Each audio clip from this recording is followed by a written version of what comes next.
السلام عليكم ورحمة الله وبركاته. شيرين عبد الوهاب كتقول أن الناس كتير ظلمة حسام حبيب وأنه كان مظلوم معها.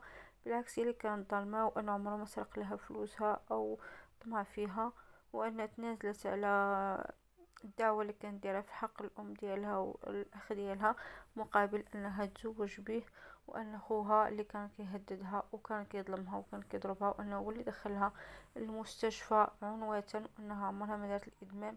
كل شي اللي تقال في حقها غير مخطط فاشل من جهة الأخ ديالها باش يستولى على الأموال ديالها فقط لا غير. أنه هي وحسام حبيب كانوا على علاقة جيدة حتى دخل الأخ والأم ديالها في الحوار اللي خسروا العلاقة بيناتهم، وهو ديما كان مهلي فيها وكيبغيها وكيبغي بناتها، على العكس أنه كان كيدير أغاني مجانية ليها.